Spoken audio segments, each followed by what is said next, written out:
Thank you. Okay, so our process tonight is our last of 6 community information sessions. And as with the other 5, we're going to start with the chief as comments. Then we'll go to Joyce Woolhether, the ratification officer. Then we'll switch over to David Knoll, who will be doing the presentation on the TLE settlement agreement. Then Stephen Pillipow on the proposed legacy trust agreement. And then to cap off the presentations, Louis Tapper is our financial advisor.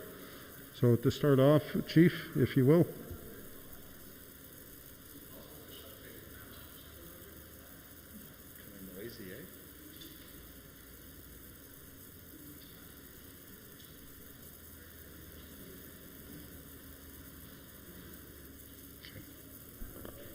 That's better. Yeah.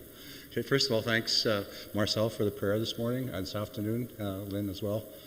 Welcome to our last information session on our tree land entitlement process. Over the past 20 years, Mistawasis has been working diligently on your behalf to try and figure out a long-term sustainable solution for our TLE process. So we finally concluded all the negotiations after 18 to 20 years of dedicated work from previous councils, from late Cecil Head to today where we are. Late Cecil was very instrumental in putting together what we call the common table to get the tree land entitlement process moving in a timely fashion. So thanks to all the past leaders and all the people that supported the process of where we are today. What we're proposing for the membership for your consideration is looking at ways and means of how we could make amendments to the existing specific claim trust agreement to allow us to transfer our TLE offer, which is $30 million, into our specific claim trust agreement. If we can do that, then we're going to be looking at a legacy agreement. A legacy agreement will basically carry the TLE resources, and with the amendment to the specific claim trust agreement, it will allow us to have one singular trust. The rationale behind that is a cost-saving measure. If we had 2 trusts that had the same responsibility of buying land and investing our resources, you'd have two separate identifiable costs. Right now, the existing TLE, the existing specific claim agreement operates on roughly $300,000 to $400,000 a year. So you look at a 10-year time frame. Within 10 years, we spend anywhere from $3 to $4 million administering one trust. So if we had 2 trusts, we'd probably double that consideration. So in my estimation, it could be very conservative, but I'm thinking probably about the same amount, $200,000 to $300,000, maybe $400,000 a year. So that's twice the amount of resources in 1 year just to administer, 2 trusts that have the same responsibility of buying land as well as investing our resources. So that's the rationale behind that, cost saving, but as well, it opens up more opportunities for the nation. In our previous specific claim agreement, we had a term that we used. It was called specific claim development. So anytime we needed to request some money from the trust, we had to send out notices to the membership and then set a time frame 30 days down the road to basically discuss and vote on the proposed way of how we're going to use those resources. So as you all know, you that participated in those discussions, it wasn't a fairly productive process. It more or less pitted our people against each other again. So at the end of the day, it was more frustration, more anxiety to the membership because they had to vote on certain things. Other people didn't appreciate that process. So what we did is that we looked at a different way. So every year now moving forward after 2023, what we're proposing on your behalf is to have a one-time payout annually that will look at $750,000 that would be there after 2023 and moving forward till the trust basically expires if it ever does. But indications are our trust is going to keep growing by leaps and bounds. So the minimum amount will increase from the current of $12 million. The new minimum amount will be $25 million now, with the ability for us to have a specific claim development request in those terms, so that every year it'll be automatic. The band will receive $750,000 to use for community development. If it's we'll say examples like playgrounds, infrastructure, housing, you name it, the opportunities are pretty endless, as well as supports. I think now finally for our urban population, there's always issues of housing, opportunities for job creation, all those things might become a reality as we move forward. So the plan is to get the support from the membership to amalgamate or amend our existing trust agreement to allow us to transfer our TLE, our $30 million offer, into our new trust would be referred to as the Legacy Trust. So as of today, Canada, the province of Saskatchewan, and Mistawasis have all agreed to the $30 million offer. In previous years, based on the 94 framework agreement, the price per acre back then was $224 an acre into the agreement. But now in today's standards, you look at probably 30 years or more later, the average cost of an undeveloped acre of land in Saskatchewan is anywhere from $1,000 to $2,500 an acre. So as part of the negotiation process, the negotiating team basically worked with the Common Table, which was the Chakakoop, Sakamay, and Big Island, to create a new methodology that looks at how we could increase the price per acre. So as a result of that, Canada and the province of Saskatchewan agreed with the Common Table that they would look at the adjusted price per acre based on the, I think the last 3 years of 16, 17, and 18. So out of those 3 years, we took an average price of what the average price of an acre would look like in Saskatchewan. It came in anywhere from $1,000 to $2,500 an acre. So as a result of that, today we have an offer of $30 million. Previously, if we would have stayed in the old framework of 224, the offer would be very, very minimal. I think initially it was like a $3.4 million offer based on that old framework agreement. But now today we have, 20 years later, we have an offer. And then if the membership decide to support and vote in favor of our new legacy agreement, then there is ability for the members, if they want, to receive a $2,000 per capita distribution. So with that, we have our lawyers here. David Knoll was very instrumental in working on the settlement agreement. Stephen Pillipow had the responsibility of working on the trust agreement. Louis Tapper is our financial advisor. So all three gentlemen have responsibility to play, a role to do. Canada basically insists on all these three gentlemen being here as part of the overall content of our offer for you to consider as members. So enjoy the presentation. If you have any comments, don't hesitate to ask any questions anytime. What we're going to do tonight is we're going to be having an abbreviated session. We've been at this probably for the last couple of weeks now. This is our sixth and final presentation here in Mistawasis. We had meetings in Prince Albert and in Saskatoon twice, so this is the last one. So 5 days from now, on November 10th, the Mistawasis NAILC membership will have an opportunity to vote on the offer. So with that, thank you, Roger.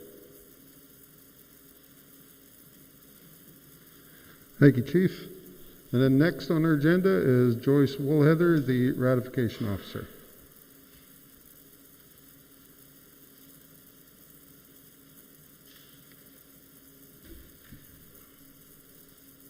Good evening, everyone. I'd like to thank the Elder for the prayer. So as Roger mentioned, my name is Joyce Woolhether. I work with Indigenous Services Canada, and I have been appointed as the Ratification Officer to conduct the vote as set out in the settlement voting guidelines and procedures, which were included in your information package. I will briefly go over the voting process and how to fill in the mail-in ballot. So members of the Mistawasis Band who are 18 years of age or older, as of November the 10th, 2021, the day of the vote, are eligible to vote on this settlement agreement. The notice of vote and voters list were posted on reserve at the band office, the health clinic, and the IBC training center. If you find that a voter has been omitted from the list, incorrectly listed, or that a person not qualified to vote has been included in the voters list, you can advise the membership clerk or myself, and we will follow up on amending the voters list if required. There are two methods of voting. You may vote in person at the poll on the day of the vote, or you may vote by mail-in ballot, but you can only vote once. The poll will be held in the Chief Mistawasis School gym on November the 10th, 2021, from 9 in the morning until 8 p.m. Information packages, along with the mail-in ballot package, have been mailed to all voters whose addresses were provided. If you wish to vote using a mail-in ballot, you can mail actually, you shouldn't mail the ballot now because it won't get to us in time, but if you could drop it off to either the Regina office, the Prince Albert office, or contact one of the members of the council or your chief to make arrangements to pick up the ballot. The deputy officers are Debbie Watson, Tony Black, Roger Daniels, Daryl Watson, Robin Daniels, Colby Daniels, Stephen Johnston, Derek Sanderson, Leslie Pachuis, Anita Johnstone, Louis Ledoux, and Lawrence Johnston. So to complete the ballot, you would put an X or a check mark in either the yes or no box, fold it up, and insert it into the ballot envelope. Please complete the ballot envelope information on here.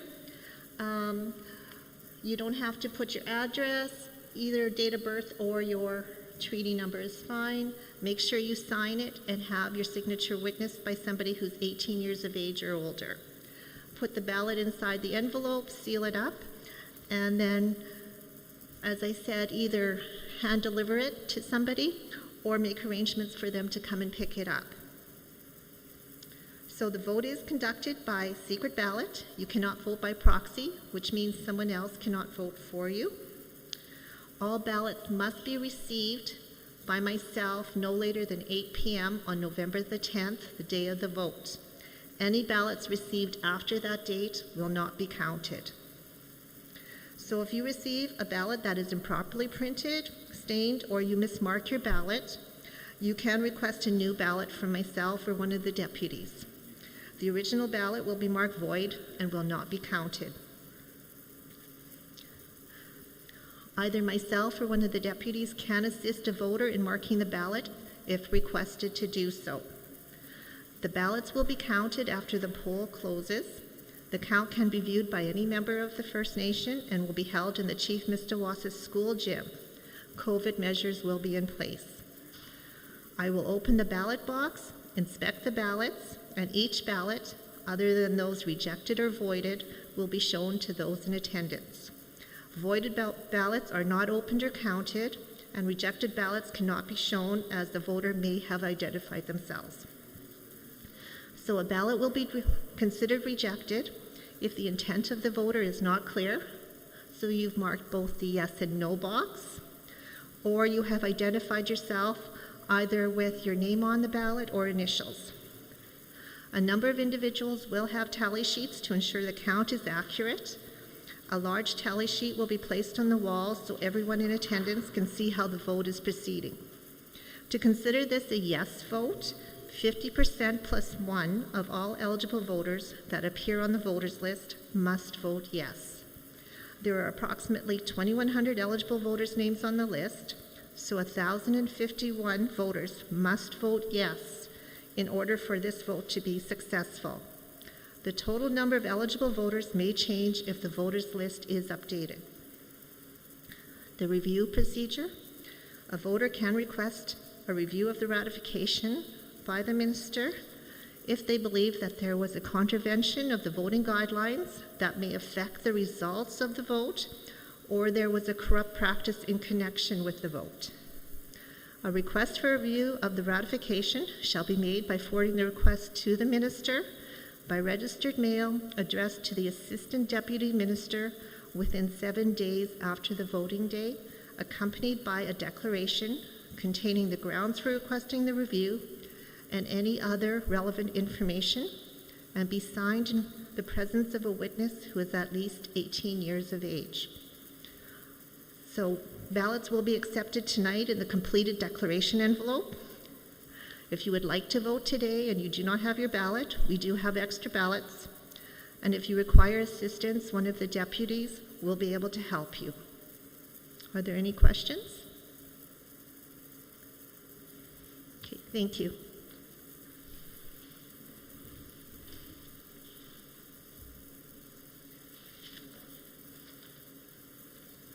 Thank you, Joyce. So now we'll move on to David Knoll, who will be doing a presentation on the TLE settlement agreement. And I'll get it set up properly this time, David. And there you go. Okay, good evening. My name is David Knoll. I've been legal counsel for the First Nation on this particular claim since 2005. So it's been a long road to get to this point. You should have received in a package, if you have a package, a copy of a settlement agreement and a summary of the settlement agreement and an executive summary of it, as well as a more detailed summary of it. And then I'm going to be going briefly through a PowerPoint presentation as well. Just by way of quick background, very quickly, one of the First Nations in Saskatchewan came to the FSIN in the 70s, and they said, hey, look, we don't think under the treaty we got all the land that we were entitled to.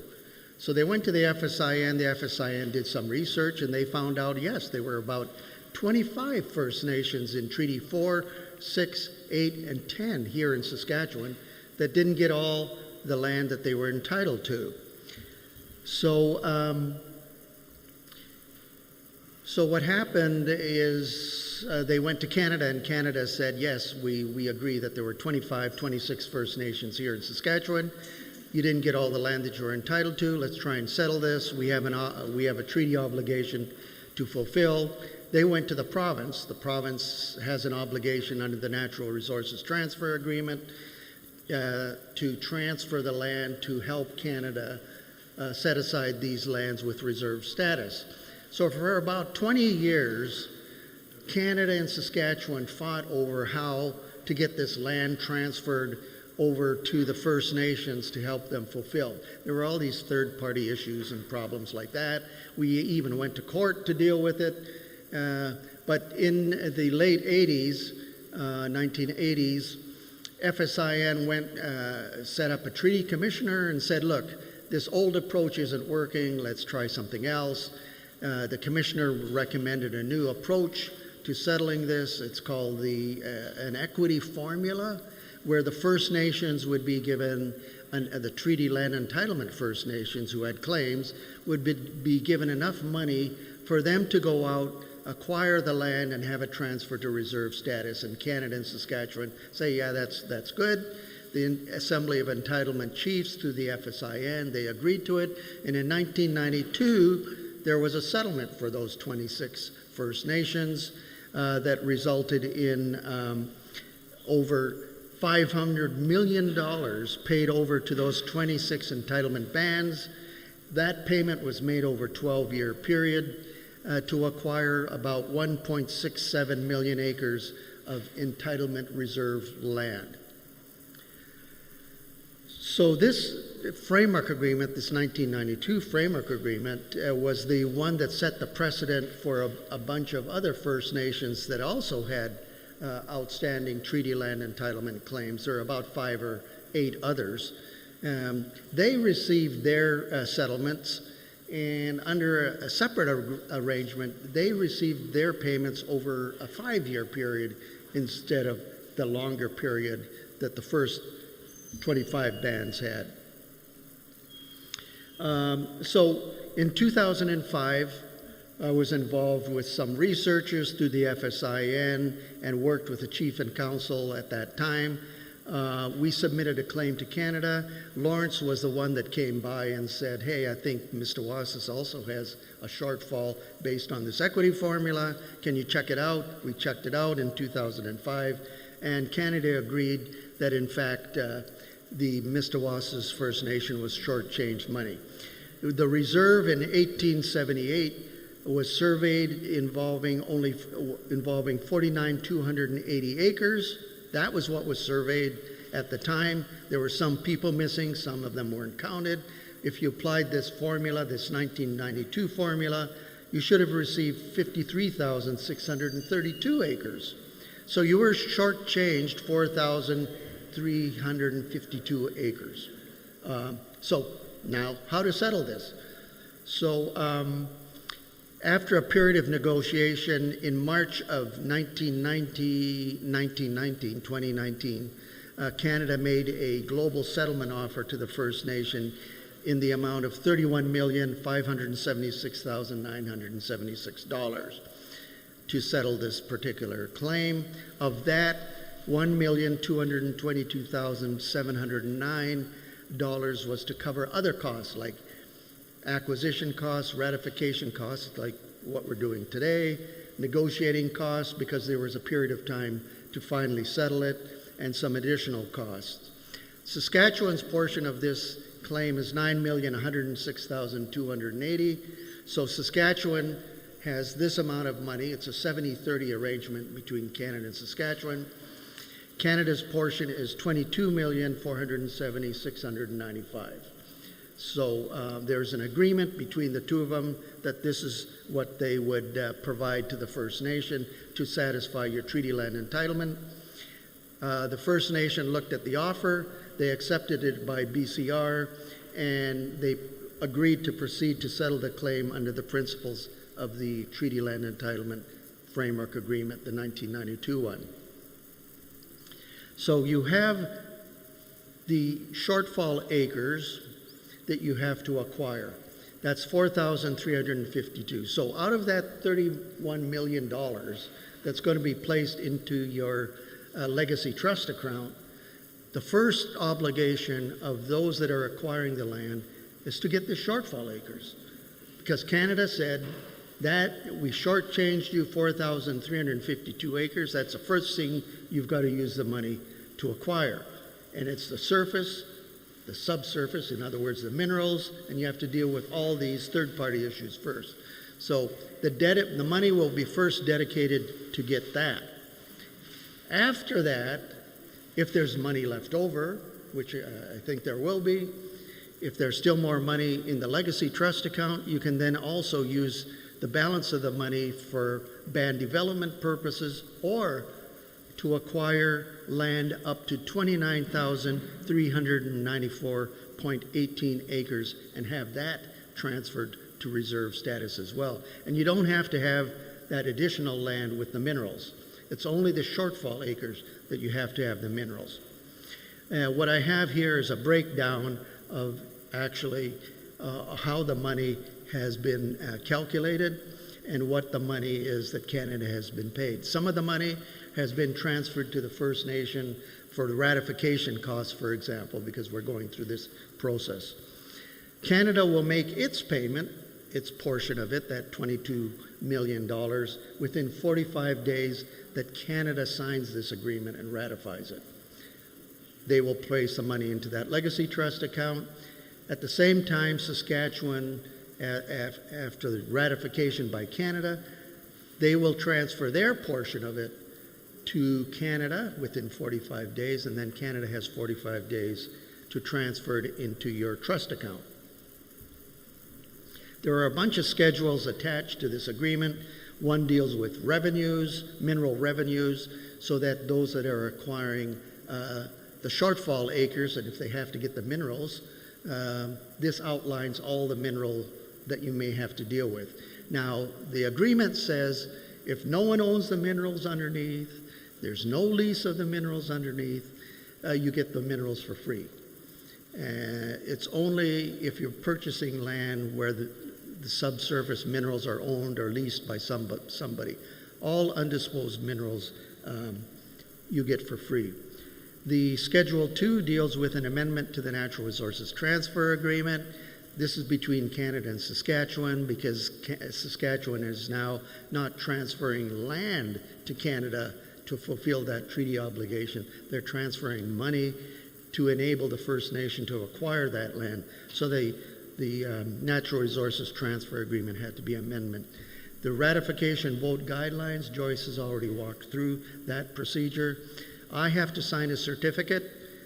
Stephen has to sign a certificate of independent legal advice on the settlement agreement and the trust agreements. And then Louis has to sign a certificate of independent legal advice. Canada has to have these certificates before they will transfer any money over into the legacy trust account. And there's another schedule dealing with entitlement reserve creation. Once you get the land and you purchase it from farmers, how do you get it transferred over to reserve status? And this schedule lays out all the steps that need to be followed. There's also a public utility easements if you're purchasing land that has SAS power lines or transgas power lines or whatever. These easements are what you would have to deal with.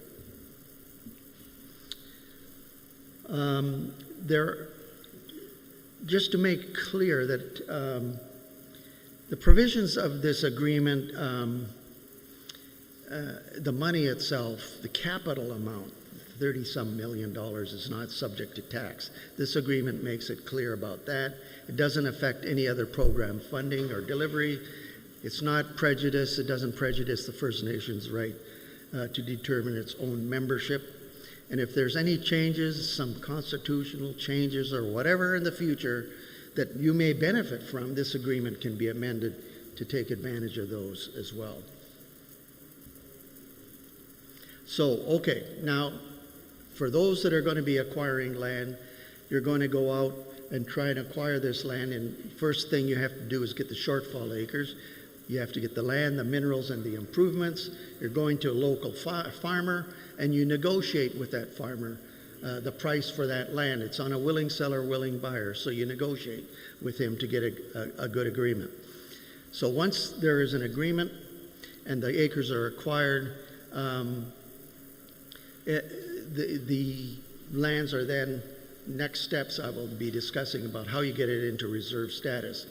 But there is what they call an upper limit. In other words, Canada wants to make sure there's always enough money in the legacy trust to acquire those shortfall acres. So the First Nation shouldn't be going to North Battleford or PA or Saskatoon and Regina and spending all the money to acquire some urban property, which is only a couple acres of land, and spend all the money there. Canada wants to make sure that there's always enough money to acquire these shortfall acres. So they have an upper limit on what can be spent until after you get those shortfall acres. Most of the TLE First Nations try and get some rural lands first, and Stephen will be talking about that because I think you've already identified some land that's available and has been purchased and can be quickly transferred to reserve status.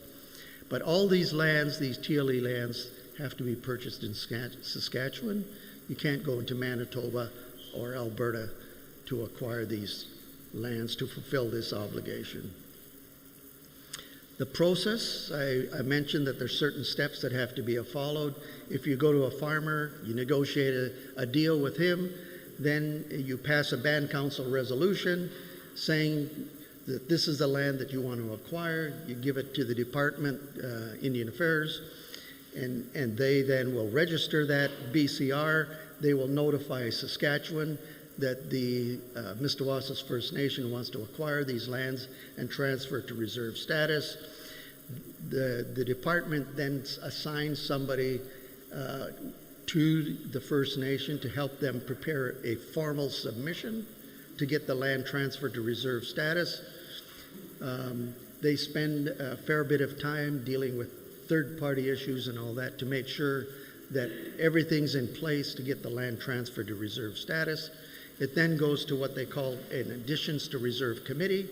That committee looks at the submission and they make a decision whether to transfer the land to reserve status or not. So they can accept it, they can conditionally accept it. There may be some things that still need to be resolved, or they can say, no, we're not going to transfer this to reserve status. But if they say that, they have to provide a written reason why they are not going to transfer the land to reserve status, and you can actually negotiate with Canada and appeal it as well. But at the end of the day, if Canada still rejects it, then they have to return the money that you spent to acquire that land. There's some compensation. And then you can go out and acquire some additional land. The minerals are sometimes the most difficult. As I mentioned, if you're buying land with subsurface, you have to deal with the people who own the minerals or lease the minerals underneath. And that could be a lengthy period of time. Even Canada said that they would, because of the difficulty, they would assist a First Nation to acquire those minerals. If you're buying some property and there's a lake or a pond within the parcel of land that you're looking at, you get the whole thing. You get the beds you get the water, the beds, and everything. But if there's a creek running through, or a lake, or a river running by the reserve, you can make sure that the quality, quantity, and the flow of the water stays the same. In other words, it's not polluted. If it is polluted and the quality, quantity, and flow changes because of some project or something upstream or downstream, you have an action against Canada or the province for any sort of damages, and you can seek compensation. There's even a provision there that if there's a project that may impact on the water, you may be able to participate in the project itself and approve or disapprove how to operate that project. I haven't heard of any instances where a First Nation has participated in that, a project like that. There may be roads across the land. Okay, well, how do you deal with the road? Provincial highways will not be transferred to reserve status. There are undeveloped roads. Those may be transferred and acquired with reserve status on the condition that if the province wants the road back, you have to give the road back to the province if it's for a public purpose. But if has been any improvements that the First Nation made to that road, the province then has to compensate you for that. There is a cost-sharing agreement between Canada and Saskatchewan, a 20-year compensation fund that's set aside because once the First Nation acquires rural property and has it set aside for reserve status, the municipality and the school divisions lose taxes. So this fund is to compensate the RMs and the school divisions for any loss of tax revenue if there's any reserves that might be set up. There are other third-party issues that you may have to deal with. There may be mortgages, liens, whatever, on the land. So those that are people that are acquiring property from farmers or the federal government or provincial government have to check what other third-party issues there are. Now, Mistawasis does have a land code to deal with third-party issues, so you may look to the land code to see how those third-party issues are dealt with. And the Indian Act itself may provide an opportunity, a way to deal with these third-party issues. So you may, at some point, those that are acquiring land may look at which is the best approach to proceed to deal with these third-party issues. Should we deal with it under the land code, or should we deal with through the Indian Act provisions? Whichever is more cost-efficient and quicker. If there's any money left over, you may want to look at some urban property, either in PA, North Battleford, wherever. But unlike rural municipalities, there's no separate fund to compensate urban municipalities for lost tax revenues. So you have to enter into what they call service agreements with the municipality to deal with compensation issues, compatible bylaws. You don't want to have municipal bylaws that are inconsistent with urban bylaws. There has to be enforceability and dispute resolution mechanisms. You'll see that some of the First Nations that have acquired that have service agreements, and if in fact the First Nation at some future date is interested in urban property, you may want to check with how other First Nations have handled it and look at the service agreements that they have entered into. There is, in the negotiation of these service agreements, there may be a dispute with the municipality. In other words, Canada and you may agree on something and you think it's fair and reasonable and you've acted in good faith. You may go to Canada and say, look, we're having a problem with the municipality. We think we've got a fair deal. And Canada may say, yes, well, we'll set it aside even though the municipality hasn't agreed to it. However, the municipality can then appeal and say, look, we didn't act in bad faith, and we think that you shouldn't set aside this land with reserve status until we have a service agreement that we come to an agreement with. And Canada has said under those circumstances, they wouldn't transfer the land to reserve status until there's an agreement between the First Nation and the urban municipality. At the end of the day, Canada wants a full and final release from only the treaty land entitlement claim. You have other claims. I'm aware of other specific claims that you may have. This has no impact on those. It's only treaty land entitlement. So 15, 20 years from now, the population at the First Nation may increase. You can't afterward go to Canada and say, well, our population's increased and now we're entitled to more land. This is a full and final satisfaction of Canada's treaty land entitlement obligation. So Canada wants to be released from that obligation, and Saskatchewan wants to be released from its obligations to provide Canada with treaty land under the Natural Resources Transfer Agreement. And they want to make sure that there's going to be no future action on treaty land entitlement.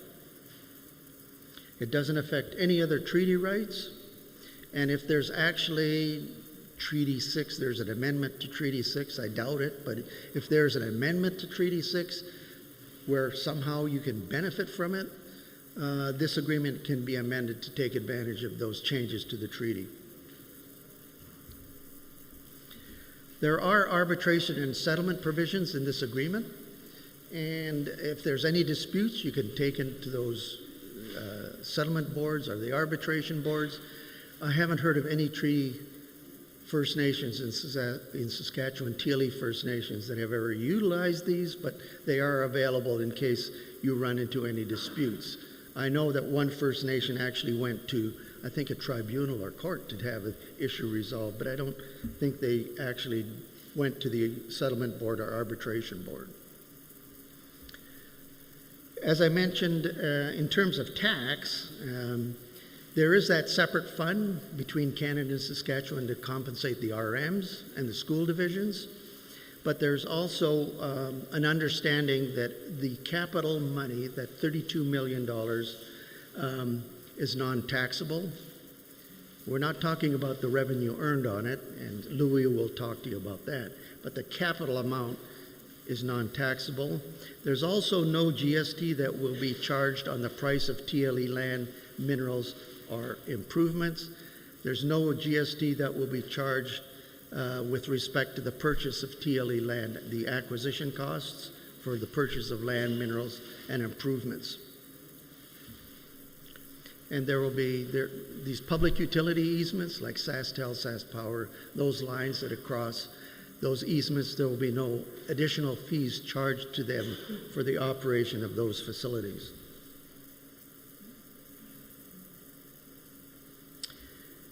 Joyce went through this, and just by way of summary and in conclusion, I want to say the membership here at the First Nation have to approve this, the eligible voters, by 50% plus one majority vote. That's not just the settlement agreement, it's the trust agreement and amendments to the original trust agreement that Stephen will be talking about.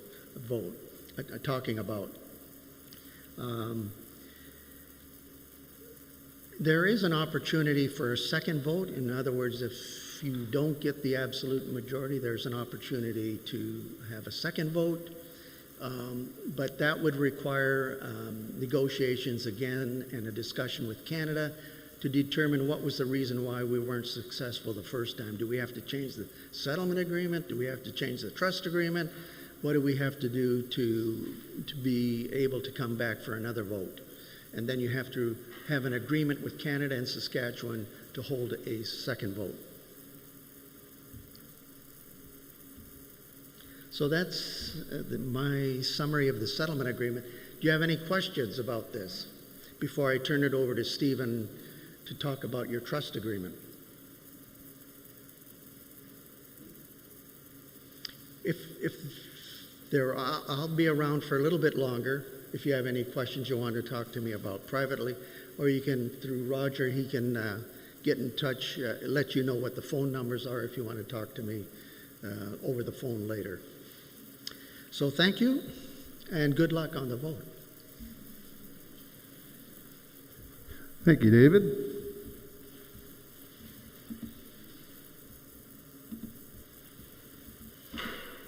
Okay, next up on the agenda is Stephen Pillipow, and he will be doing presentation on the proposed legacy trust agreement. Thanks, Roger. Thanks for the prayer, Elder. And it's nice to see a few more people showing up. It's better to talk to more people than less people. Some of the membership meetings we've had, there hasn't been a whole lot of people to talk to. So I'm going to talk about the trust agreement and what is being proposed and what you're going to be voting on. I had nothing to do with the settlement agreement. That was David. I was retained by Mistawasis, the Chief and Counsel, to assist them in addressing the trust agreement that is required to be put in place in order to get for Canada to pay the funds. And as David said, I got to sign a certificate at the end of this saying that I've done certain things, and one of them that I was present at this meeting and I made this presentation to the members and was available to answer any questions that they had, and I did my best to answer those questions. So as David said, there was an information package that was provided to the members, and as in that package there was what is referred to as the Mistawasis Legacy Trust. It's really an amended and restated version of the current specific claim trust. There's also a summary of that, and that both Louis Tapper and I prepared together. So it gives you a more summary of it, and then a more plain English version of the agreement for you to look at. There's some charts that are attached to it. There's some spreadsheets, and Louis is going to go through some of those with you, especially the spreadsheets later on when he makes his presentation. So I'm just going to go through this, and of course if you have questions I'm happy to answer them. So as David was saying, there's the settlement agreement, and the settlement agreement requires that the entitlement monies be deposited into a trust account. And that trust account has to be established in accordance under terms of a trust agreement that Mistawasis establishes and meets the requirements that are set out in the settlement agreement.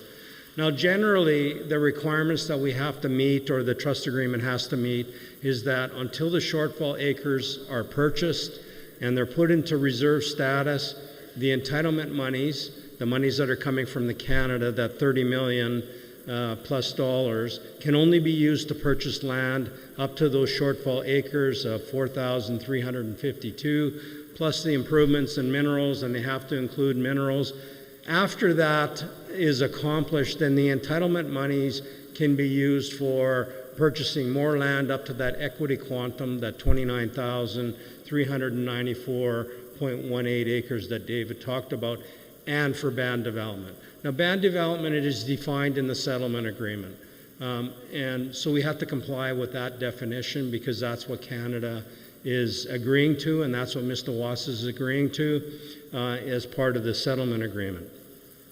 So what is being proposed is to amend the current specific claim trust to meet these requirements, to have it set up in such a way that it meets the requirements of the settlement agreement, and therefore we're going to we're going to put the two funds together. The specific claim trust property that's currently in the specific claim trust agreement, all the cash, the investments, there's about $14,600,000.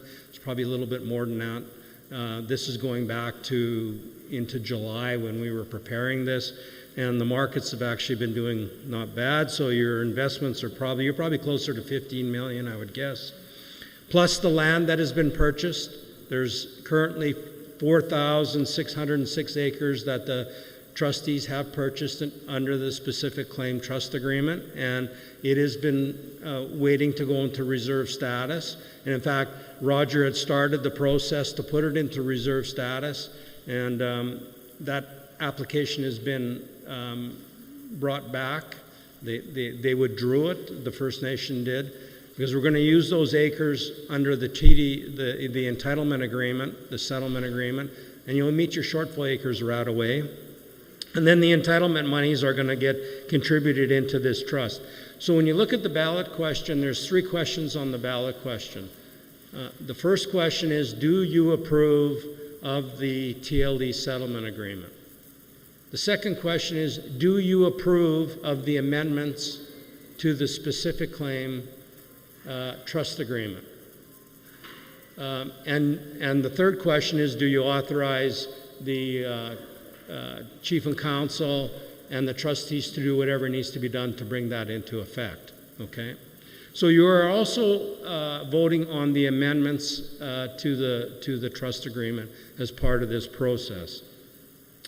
Now, I put this up there just because I want you to look at the last. I just highlight it for you, the additional cost, the $142,500, because I'm going to come to that in a little bit. So I just wanted to bring that to your attention. What happened when the First Nation was going through the negotiation process? They went back to Canada and they said to Canada, we need some more money. And Canada said, fine, we'll give you another $142,500.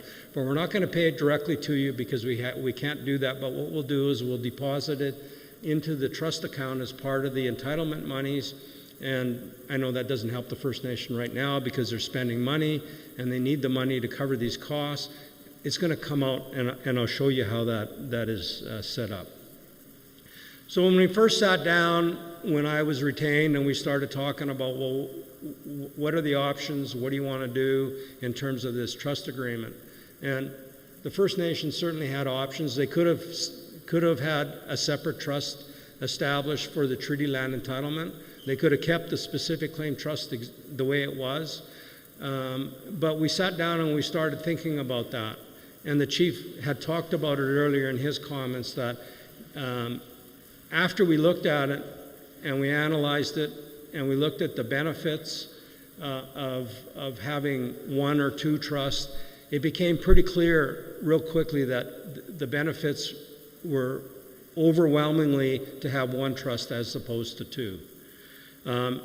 And so I'm going to go through some of those benefits. I had a question that was asked me at one of the information meetings. Well, what are the disadvantages? And there are none as far as I'm concerned. I think there's only benefits to you. I don't see any disadvantages.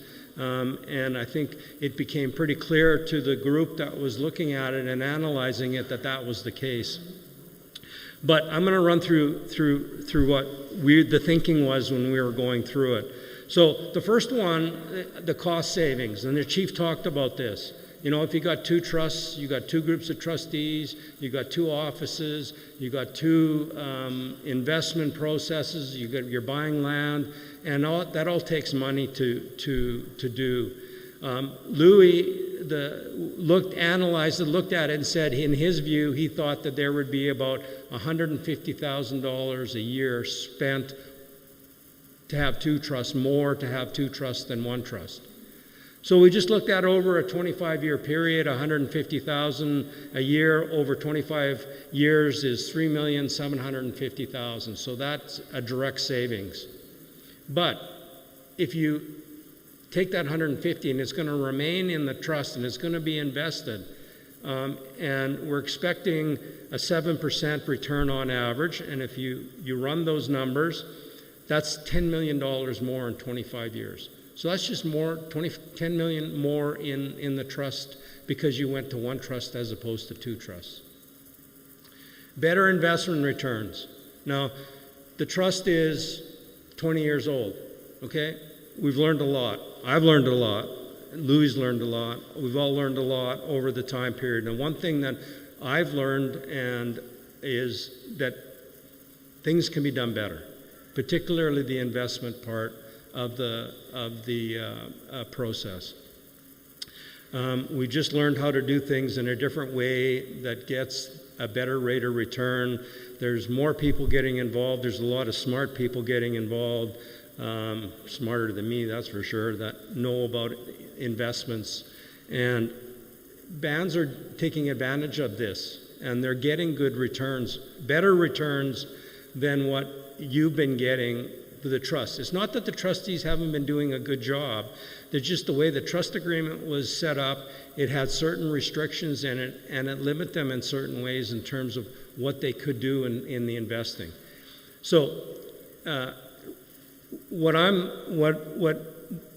you can get, it's going to be better than what you're doing now. I don't know what it's going to be, but we've been told you should be able to get about 7% return. Right now, the trust, Louis, because of the work he does with the trust, says on average they've been getting about 5%. So that's 2% difference. If you take all this money and you invest it and you get that extra 2%, that's $25 million over 25 years. And that's directly into the trust. You just made $25 million more dollars because of making different, it's just little changes into the trust agreement. Now things have changed, 20 years, current standards are different today than what they were back in 2001. And so some of that amendments are just going to update the trust agreement to the standards of today. And then purchasing land. Some had said, well, this really isn't an advantage or a benefit, but both mandates under both trusts, if you had to, would have been to purchase land. And both would have been out there in the market, and who knows what happens. Maybe they're competing with each other, I don't know. There could have been certainly confusion and less efficiencies in the land purchase program. And so having one trust will hopefully avoid any of that stuff. And then the biggest one, and immediate, is this distribution to the members. You've all heard about it, the $2,000 that's going to be paid to each member who's 18 years of age and older if this is ratified. If you didn't make these amendments, you would not have been able to do that. Under the current TLE settlement agreement with Canada, they would have allowed some money to be used, about $1,250,000 to make a distribution, but that's not nearly as, that would have been a quarter of what you're going to be getting. And I know you've all heard out there, other First Nations, some of the payments that are being made, and it's true, there are some really large per capita distributions being made for some of the settlements. I've been involved in those, I've seen them happen, but they're not a treaty land entitlement settlement. They're specific claim settlements. Under specific claim settlements, First Nations have way more flexibility what they do with the money than under a treaty land entitlement settlement. Under a TLE settlement, Canada has it all tied up. You look at that that settlement agreement, it's real thick, and there's all kinds of words in there, and there's all kinds of protections, there's all kinds of controls that Canada has on that money. And what they want to have happen is that money to be used to purchase land, okay? Not to disperse. You can't disperse that money to the members. It's just not allowed under the settlement agreement. So that was one of the other benefits, is doing these amendments was to allow a bigger per capita distribution to the members. So return some of the money that's been earned over the years and let the members get a benefit. So I'm just going to run through a summary of the amendments. There's a lot of proposed changes.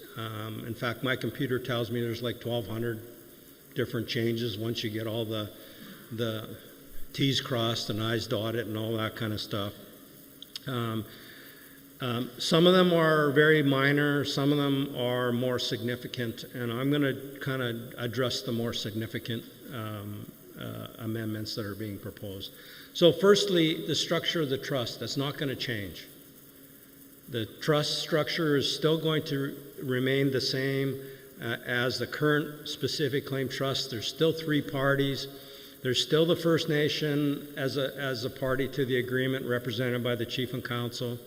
There's still individual members that will be trustees. There's 5, and you can see the current trustees are up there, and they'll just continue to be trustees. The only thing, and I'll come to it, is that we're changing in the trustees is the term. Instead of ending in the spring, which they've been doing, they're now going to end in the fall. The institution, there's still a requirement for an institution to be part of the agreement. Right now, it is Royal Trust Corporation of Canada. It was CIBC, and previous to that, it was Peace Hills Trust. But it's just been recently transferred to Royal Trust, and Royal Trust will continue as the institution. Their role is still the same under this agreement as it was under the specific claim trust agreement. They're there as, we call it a protector or a gatekeeper. Their job is to make sure the trustees and the council are following the terms of the trust agreement before any money is dispersed. So you as beneficiaries know things are happening the way they're supposed to be happening, just like is happening with the specific claim trust. The name is going to change. From the Mistawasis Specific Claim Trust to the Mistawasis Legacy Trust. It's just a label, but when we started out talking about this, the chief said to me, can we set this up in such a way that if we have other settlements that we can put more money into this trust as we go forward? And there are other claims being worked on. I'm working on 2 other specific claims with the First Nation, the cows and plows, and a trust account mismanagement claim. And there's some others that are being worked on. And I said, yes, we can set it up in such a way that you can continue to put more money in if you want. Maybe you want to put in some of your economic development dollars. Who knows down the road what'll come, but you can certainly do that. And that's why the label legacy, because they would kind of hopefully build a legacy for Mistawasis as you go forward.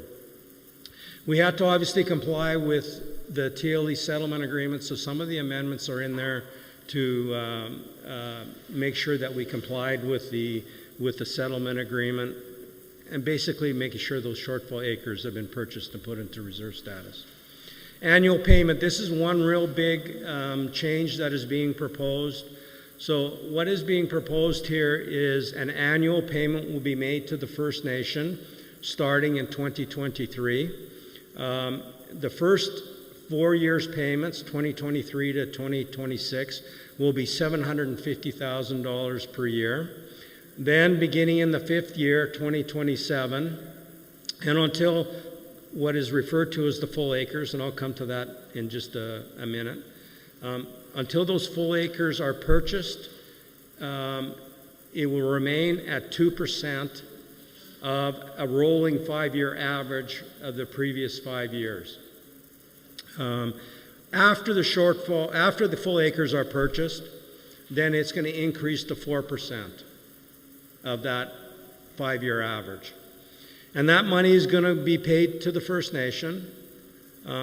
This replaces the whole idea of the specific claim development requests that are currently in the specific claim trust. So if these amendments are approved, there will not be an ability for the First Nation to request any more funds from the trust. They will get this annual payment, and that's all they will get out of the trust. There will be no need for the members to vote on specific claim development requests any longer. It'll just be done automatically by the trustees in the institution. They will make the calculation, and then every April 1, there will be a payment made to the First Nation in the amount that it is supposed to be. So that's a big difference, okay? The full acres is still going to be a requirement and a priority for the land to be purchased, just like under the specific claim trust is, and the trustees have the obligation and the mandate to make sure that those specific claim acres were purchased and put back into reserve status. So that'll still be a requirement, but it's just the number of acres has been increased from what is left to be purchased of 9,465.15 acres to 38,851.33. So we've added in the equity quantum into there. So that's going to take some time, but that's the trustees' obligation. They have to make sure that those full acres are purchased and put into reserve status. The investment provisions, I talked about this earlier. They're going to be amended, just more tweaks than major amendments, just to make sure that the trustees are going to do a better job of investing. The biggest change is going to be this requirement to have an investment consultant retained and working with the trustees. So they're going to have to go out there and retain this individual or firm. They're very educated people. They're independent of everybody. Their job is just to advise the trustees in terms of the investments. They have to have a designation called a Chartered Financial Analyst. It's the highest designation that you can get in the investment industry. And these people, I've seen them work with other communities, and they're very good with what they do, and they will assist the trustees in doing a better job and getting better returns in the investments. We're proposing a change to the investment manager. Again, just slight changes. So they're going to be limited who they can use to invest the money, to actually, physically do the investing. And these are generally what is referred to as discretionary money managers, people that are very sophisticated in terms of how they go about doing the investments. So they're going to, because of the people they're going to use, they should get a better job done. We're also going to be proposing a change to Schedule B authorized investments. There were certain restrictions put in Schedule B that the trustees had to follow, and that was the biggest reason why they were not able to get a full extent of the return that they should be able to get. It's going to be changed to a prudent investment standard. So yesterday I had a question. Does that limit them in any way in terms of what they can invest in? And it doesn't. They can basically invest in anything that a prudent investor was. They'd look at all of the factors. They'll work with the investment consultant. They'll work with the institution. They'll work with the council. The council will be involved in that process. They'll develop an investment policy, and then investment policy will say what the money can be invested and how it should be invested, and then it'll get invested that way. Minimum amount, there's still going to be a requirement for there to be a minimum amount, so the current specific claim trust agreement has a formula-driven approach, and every year it increases based on this formula. That formula was a little bit difficult for the trustees to operate under, and it also was difficult to calculate at times, and it was kind of a problem for the trustees when they were going about doing particularly the land purchase program. It's going to be changed. There's still going to be a requirement for a minimum amount, but it's going to be changed to $25 million. So it can never go below $25 million, the amount of property in the trust account. There are a few exceptions to that, two in particular, and I'll talk about that, but generally it can't go below $25 million. Per capita distributions, I briefly talked about that. There's going to be two types of distributions that are going to be allowed under the amendments to the trust agreement. The first one is this $2,000 to each member who's 18 years of age and over on the date of a ratification. So the date of ratification is November 10th, next week. If it's ratified, then any member who is 18 years of age on that date will be paid this $2,000. It's going to come out of the specific claim trust property. They've estimated that it's going to cost about around $4,500,000, probably a little less than that, to make the payment and to pay the cost for making the payment. So there's a little bit extra in there, and that whatever that little extra is, 500,000, 600,000, can be used by the First Nation for band development. The second distribution that is going to be allowed is what was referred to as future distributions.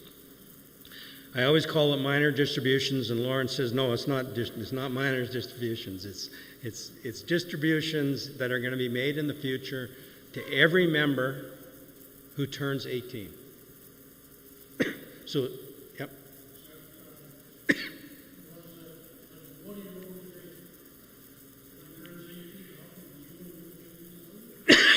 If there is somebody that is, say, 2 years old today, when they turn 18, they will get paid $2,000. $2,000.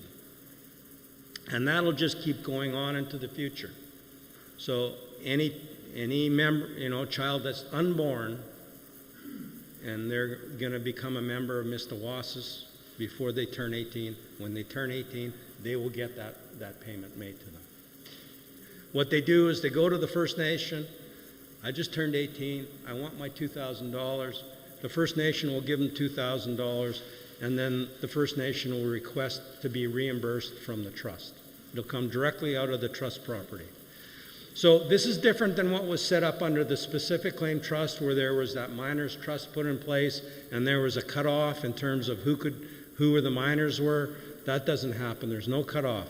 Any member, when they turn 18, they get paid the $2,000. Now that $2,000 can change. Right now, it's not going to increase unless the chief and council and the trustees say we want to increase it. So it could increase, but right now it's set at $2,000.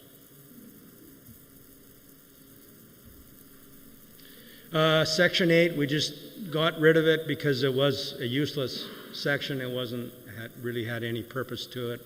Income tax rules, we got to make sure that we structure the trust in such a way that we avoid paying any income tax, because trusts are taxable. We've just changed the way we go about getting around the income taxes. We've kind of streamlined the whole approach and made it a little bit easier for the trustees to operate. We got rid of that, what is referred to as the band specific claim account. It's no longer there. The goal still remains to make sure we don't pay any income tax, because you don't want to pay income tax. This is your money, and we want to make sure that it all remains in the trust. And Louis is going to talk more about that. I'm not going to talk too much about that. Other than, you can feel comfortable that you're not going to have to pay income tax. Trustees, the rules are going to remain the same for the selection or removal of trustees. There's still going to be the selection committee. You still got certain criteria, and it's the same criteria.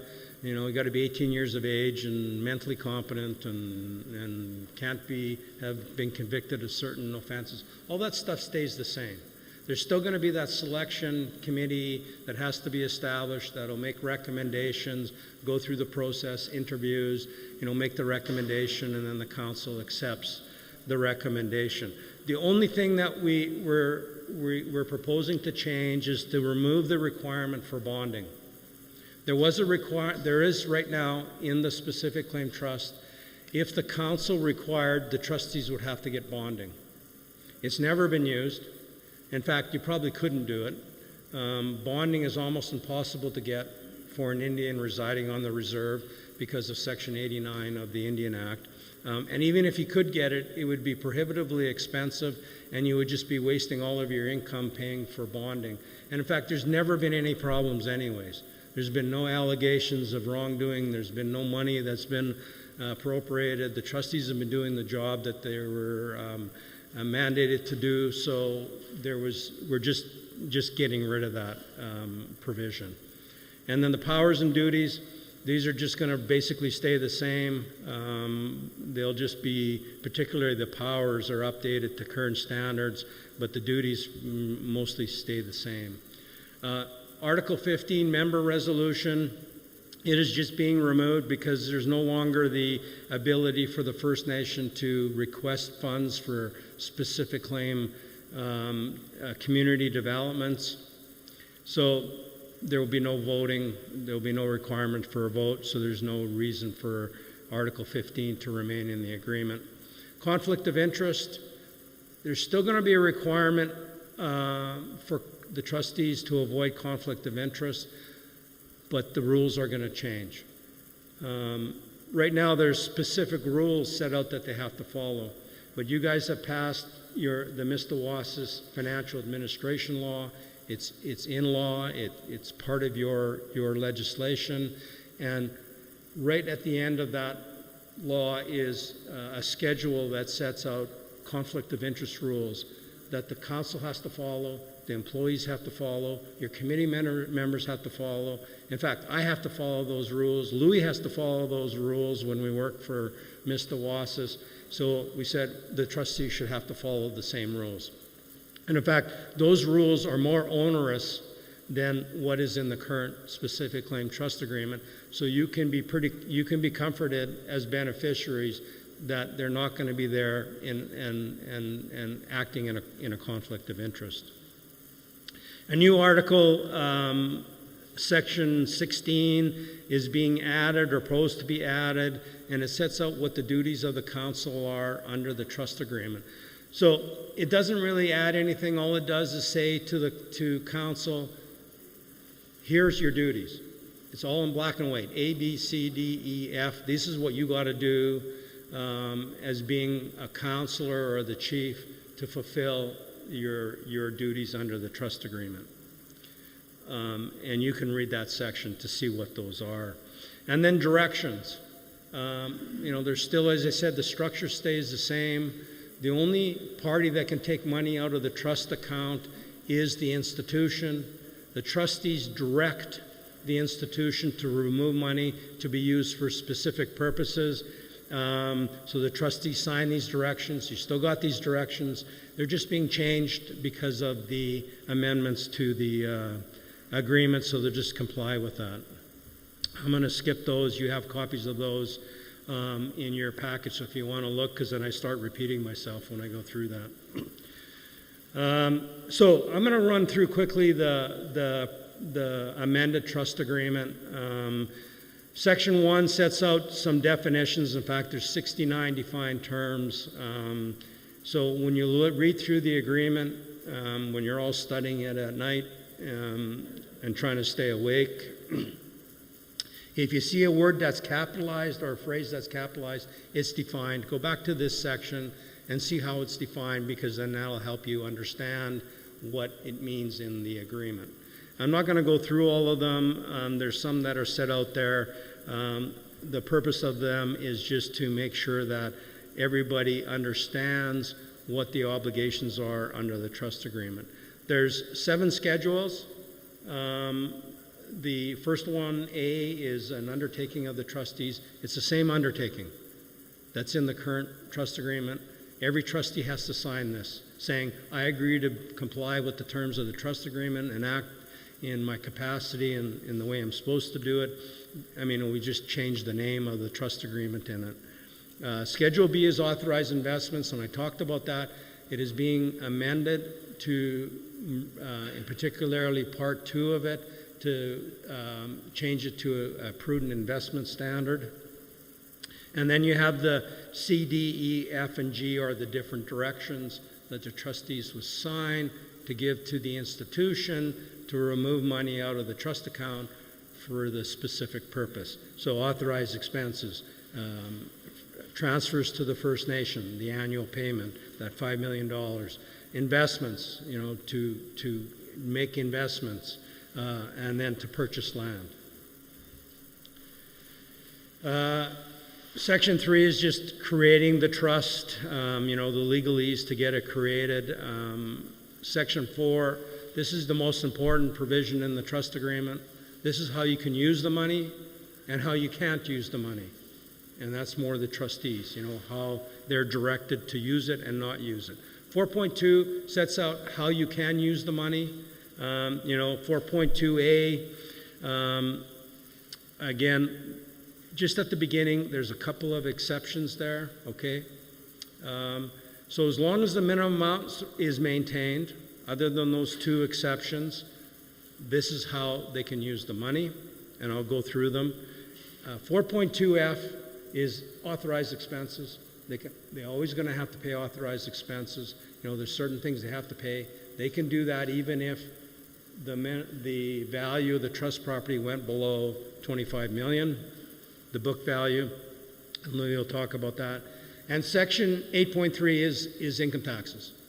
Okay, if we didn't quite get it right, and in the future, if they're doing really well, if the investments are doing really well, then you may run into a situation where there could be some taxes that need to be paid. Well, we don't want to pay them. We want to get the money out. The trustees have the ability just to have it paid out to the First Nation. You might as well pay it to yourselves and use it as opposed to paying it to Canada. So 4.2A, that's the transfer to the First Nation for that per capita distribution. You can see the 142,500 up there. Remember that figure I talked about earlier? Those additional costs that Canada agreed to pay. So that money's going to go into the trust, and then it's going to come out to the trust, and it's going to be paid to the First Nation. So the First Nation is going to get reimbursed for that money.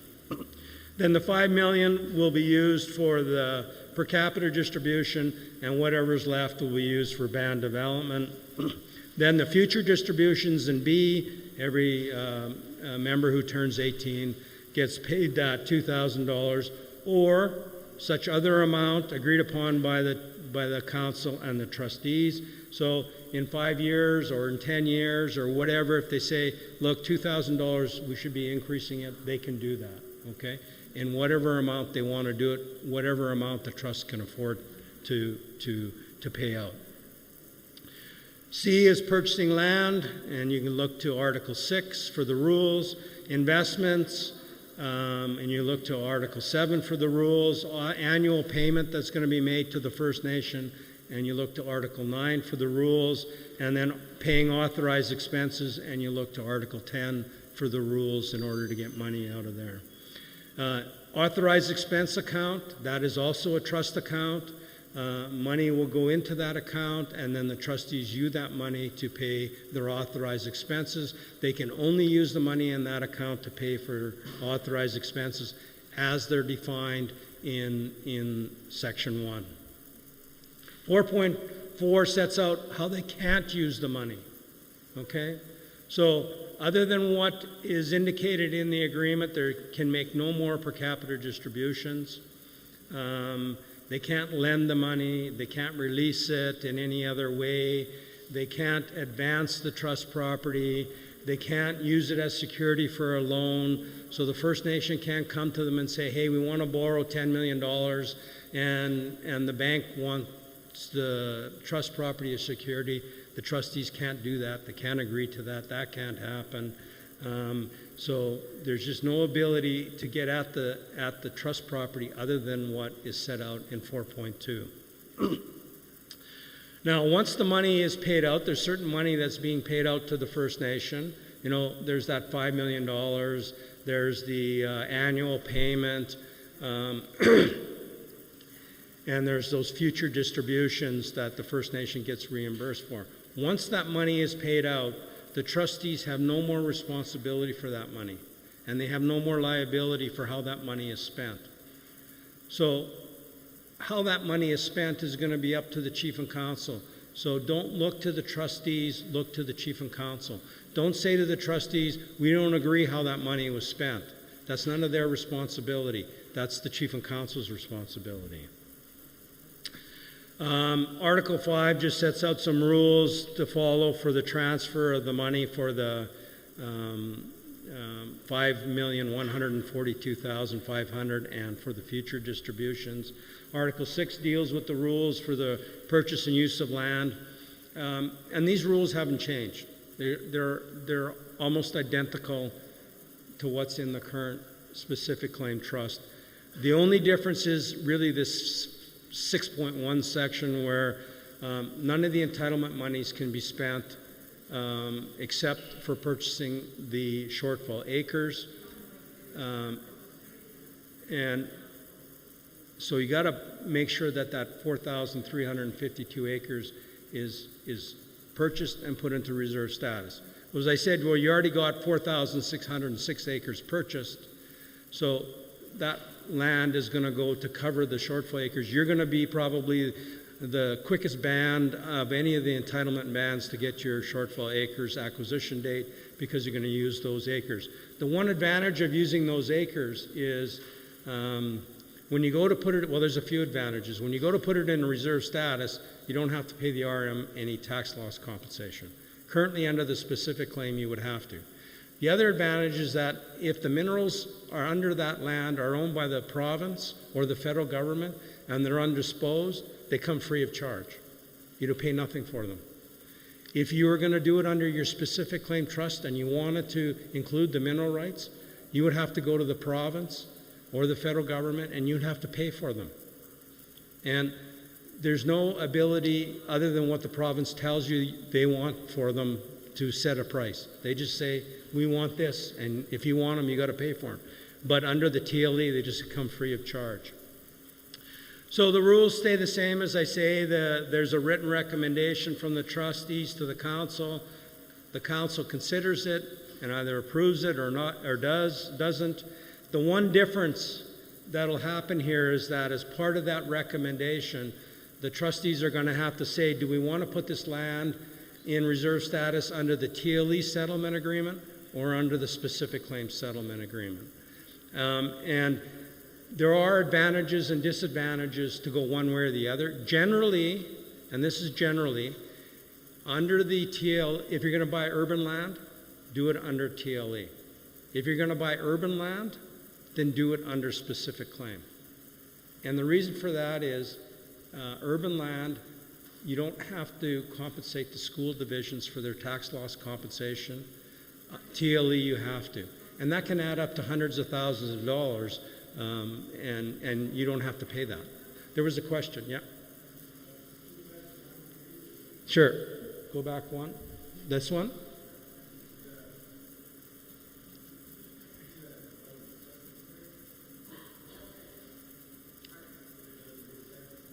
So those acres have already been purchased. They're just sitting there.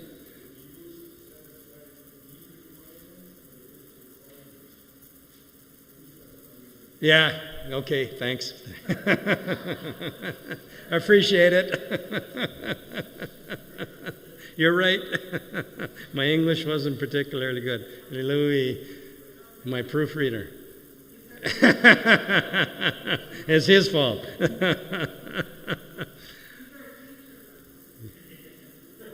Excellent, thank you. I appreciate that. Let's see here. The trustees, they have to purchase the land, and they're also responsible for the land until it gets into reserve status. And they're responsible to put it into reserve status, just like under the current agreement. They'll follow the rules under whichever agreement they need to follow. Any money that they earn from leasing the land, they have to collect and put it back into the trust, and so on and so forth. Once it's put into reserve status, it goes to the First Nation, and the First Nation Land Code will take over in the administration of it. Investments, we talked about that already, the provisions there. Annual income, we talked about. This is the tax dodge. Okay, this is the section that deals with the income tax, and Louis will talk more about that. Annual payment, these are the rules that have to be followed in terms of making that annual payment to the First Nation. The one thing I will highlight here is 9.5. So under 9.5, there's money's going to be paid to the First Nation, and what they have to do each year is prepare what is called a statement of receipt and uses of funds received. And that statement will detail how much money they received and how they spent the money. So We received $750,000. We used $250 on this purpose. We used $100,000 on that, whatever it is. They have to itemize it, okay? That statement, it doesn't have to be audited. It will be audited as part of the First Nations overall audit. But that statement that they prepare has to be presented to the members. It has to be posted on the Mistawasis webpage, and it has to be provided at no cost, a copy of it, to any member who asks for it. So you'll get to see that, and you'll get to see how much money they received each year and how they spent the money each year.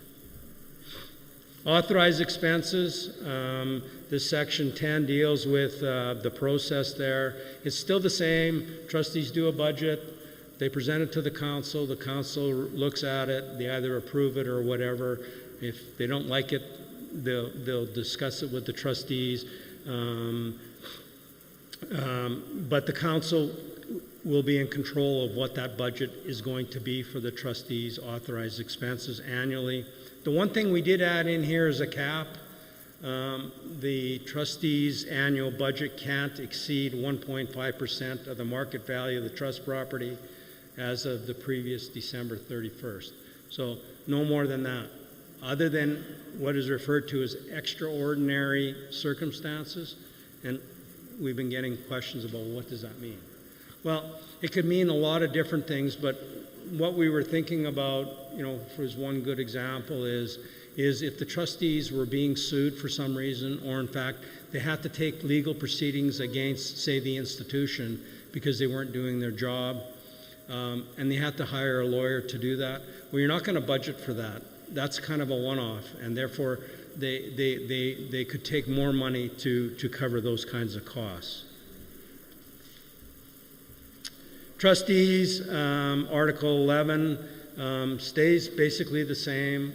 You still have all the rules the same in there. The initial trustees, as we talked about, Louis, Anita, they're going to have 3-year terms beginning on the date that this is ratified. Lawrence, George, and Robert will have terms of 2 years, and then it'll be 3 years after that. The powers, Article 12 just sets out the number of powers of the trustees, make sure they can do the things they need to do. Trustees' duties in Section 13 just sets out some specific duties. 13.1 is their overall arching duty, and then they have a number of specific duties. Accounting, reporting, various things, providing information to the council, preparing an annual report once a year. They still have to do that. The one big difference here is the annual report. Under the current agreement, there's a requirement for that annual report to be mailed out. That is being removed. As it turns out, Roger would mail it out and it would come back. Lots of them would come back, and it was just a waste of money, so we got rid of that requirement. Instead, they have to post it in the administrative offices, and they have to post it on the First Nations webpage. And if any member asks for a copy of it, then they have to provide it, okay? We talked about Article 14 trustees meetings. Just sets out some general rules for them to conduct their meetings. And we talked about Article 15, conflict of interest, and we talked about 16, duties of the council. And then the second part of the agreement deals with the banking agreement with the institution. Articles 17 to 19, set out what the institution is going to be doing for under this agreement. Opening accounts, dispersing money out of the trust account, and they're also responsible to ensure that the minimum amount is maintained. You can be comforted that they're going to make sure that it's maintained, because they don't want to be liable for not making sure that it's maintained. So I'll go through these. 19 and then 20 deals with replacing the institution. You can always get rid of Royal Trust, the institution, and replace them. In fact, this has happened now, 3 times the institution's been replaced, so there's rules for there. Or maybe a Royal Trust says we don't want to be the institution anymore. I can tell you when we finalized the agreement with them, the price that you're paying them is a really good price. We negotiated, the trustees negotiated pretty hard on that. Amendments, there's still going to be an ability to amend, and the rules basically are the same. 22.1, the trustees and the council can amend if there's some changes in the tax laws or new policies come into place that would affect the taxation of the trust property, then they can immediately address those and change the trust agreement to make sure there's no taxes that are paid. 22.2 is the council and the trustees can immediately on their own amend the trust agreement if there's been some change in law or there's some major defect in the trust agreement, as long as they get a legal opinion from a legal counsel explaining the legal implications. Other than those two situations, 22.3, just like we're going through now, you can amend it. But there's got to be a vote of the members. The members have to approve it before there can be these kinds of amendments that we're talking about today to the trust agreement. And then notice provisions and other provisions, and then the schedules are there, and we talked about those already. Okay? So that's my contact information. I'm obligated as part of my certificate that I have to sign to be available to answer any questions that the members may have. If you want to ask them today, I'm happy to answer any questions you have.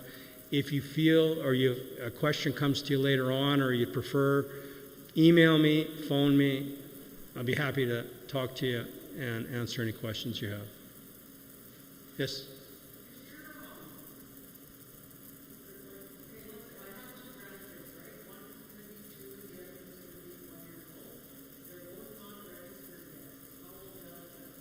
It won't. As long as they're registered and become a member before they're 18, they're fine. Okay? Yeah. If they become a member when they're 19, well, that's a different story. Okay. Yeah. So don't let that happen. Yeah. Yeah. Any other questions for me?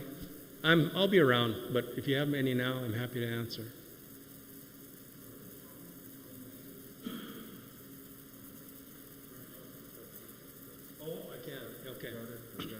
Oh, okay, got it on here. Perfect. Okay. So this just came in today, and they wanted me to talk about this, and it's regarding the. And I better wait till the mic is available.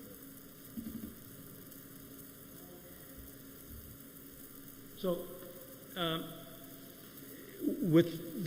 This is the per capita distribution that's going to be made to the adults, to the members 18 years of age. There was some concern that, people who are on social assistance could get their social assistance cut off because they're getting this payment. Well, the chief, to his credit, went into the provincial government and said, can we get an exemption to make sure that this doesn't happen? And this was provided. The minister signed an order saying that any money that is paid to a Mistawasis member who is on social assistance in the province of Saskatchewan off the reserve, their social assistance will not be impacted in any way. Okay? ISC Canada, said we will comply on the reserve in the same way. So any member who lives in Saskatchewan, on or off reserve, the payment they receive will not impact their social assistance, okay? Now, I know just from my experience, Manitoba is exactly the same way, okay? I don't know about Alberta and BC or Ontario, but Saskatchewan and Manitoba, right now, the social people and social assistance don't have any fear of being cut off because of this in Saskatchewan in particular.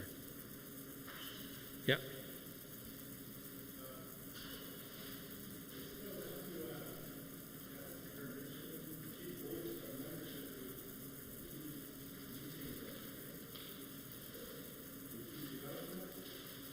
To do developments? No.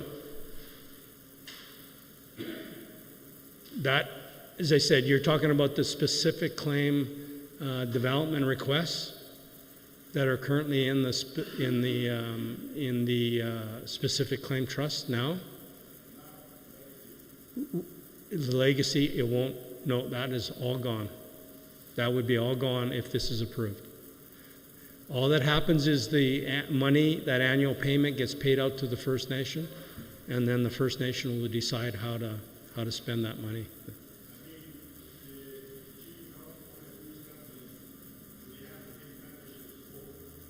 No. No requirement. There's no requirement for that to happen.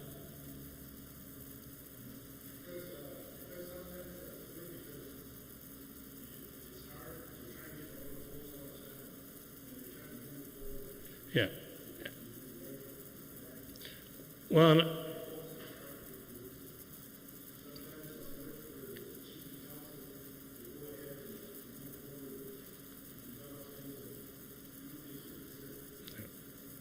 I mean, it's a good comment. I mean, the chief comments about that in he talks about that, those requests that have been made in the past just kind of divided the community, and there was a lot of fighting over them, and it was expensive to get, and so this is replacing all of that. You had a question?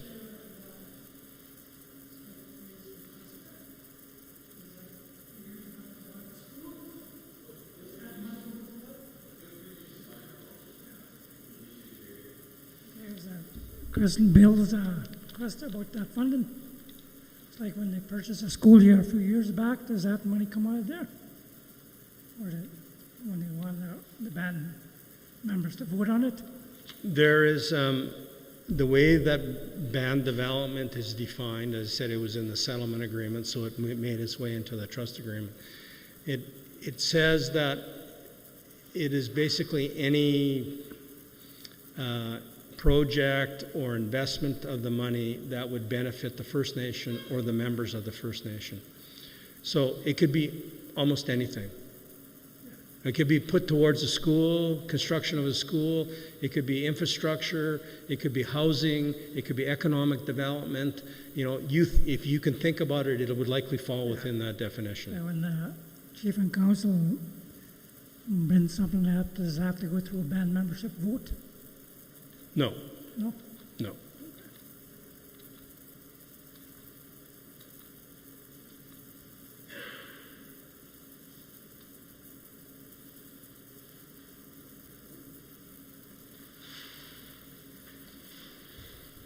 Thank you, Stephen.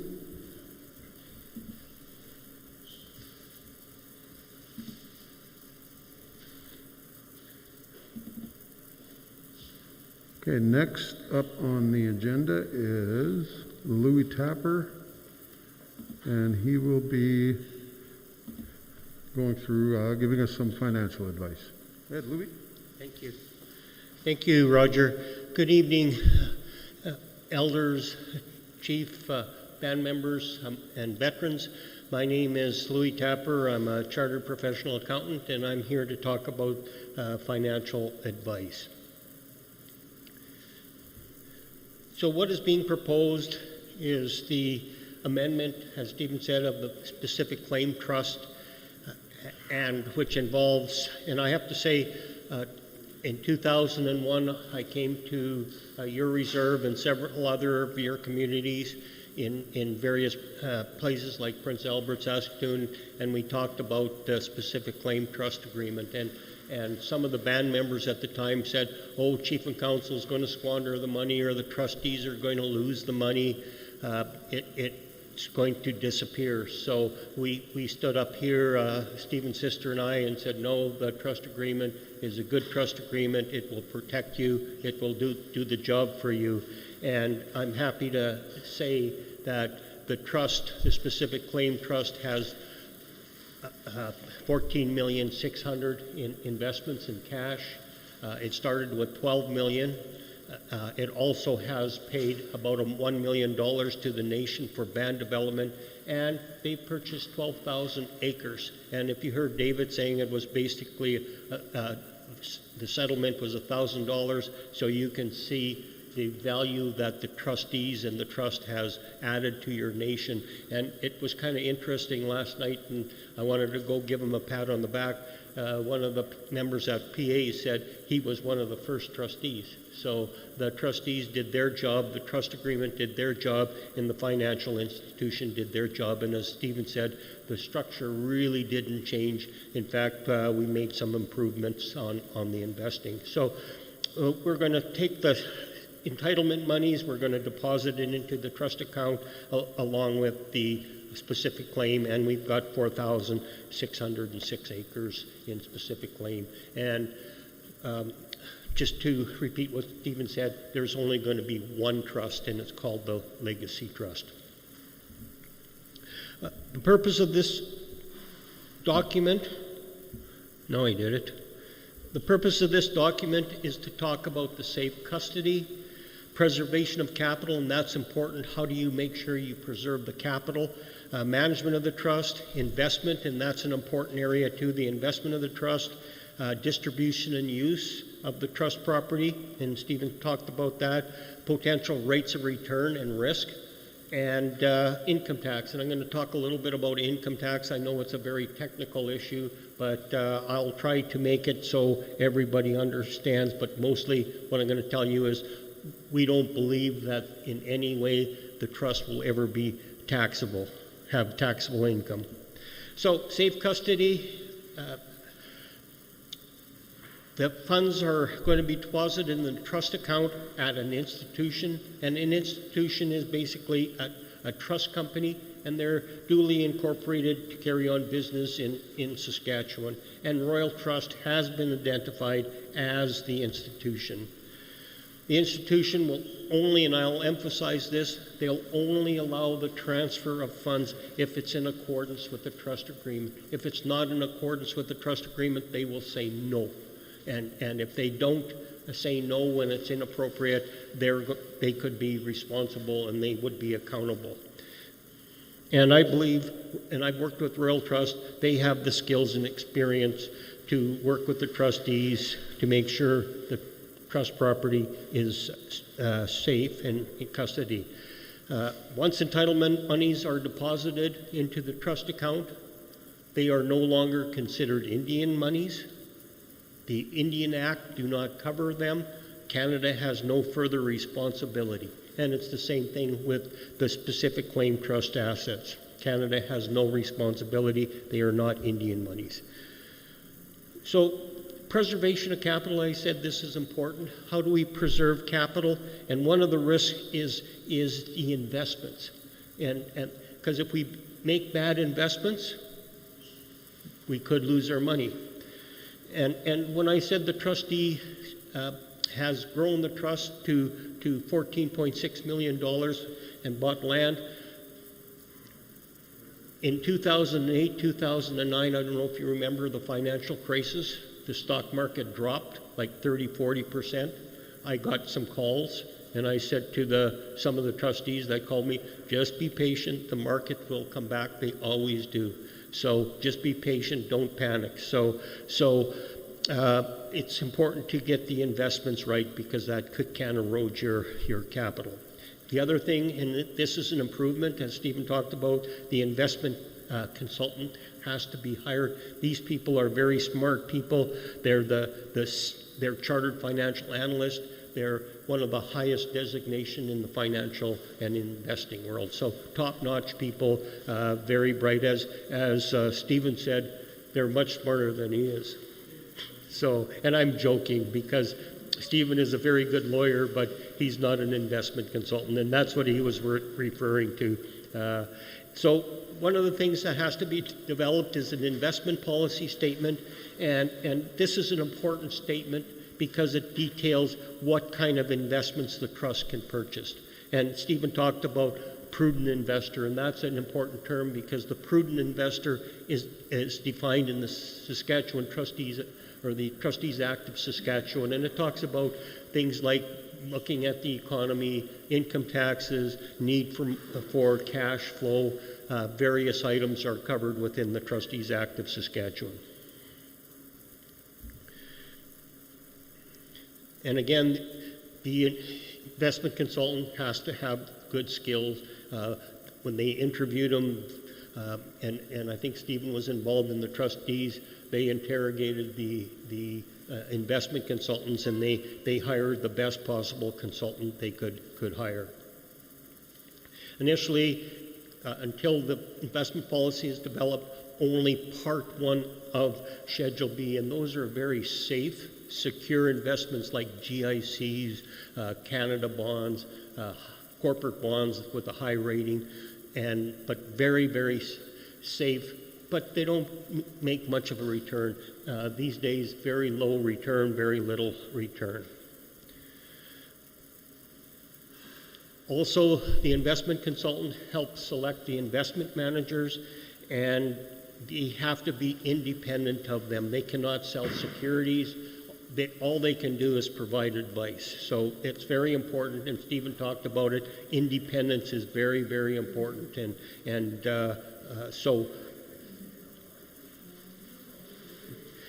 the investment consultants, they help hire them. The investment managers, they're also very smart and wise. A lot of them are chartered financial analysts as well, and they will make you money. That's their role, and sometimes I joke and say that they're the real Sonina Ogima, not like the Indian agent, but they will make you money, and they're very smart, very bright people. And again, the investment manager evaluate the investment managers. They will keep an eye on the investment managers, making sure they do a good job. And again, George and Bell has been hired to do that. Also, to preserve capital, there's a threshold of $25 million, and that's based on the cost basis. There also, what could affect the trust property is, or the preservation of capital, is there's room for amendments. Stephen talked about some of the amendments. Also, council and the trustees, like I said, they can amend the trust agreement for taxation purposes or just to improve the agreement, but any significant amendments will require a vote, and Stephen talked about that, about how the vote takes place. Also, there's provisions in the trust agreement for various distributions and payments and uses, and we'll talk about that shortly.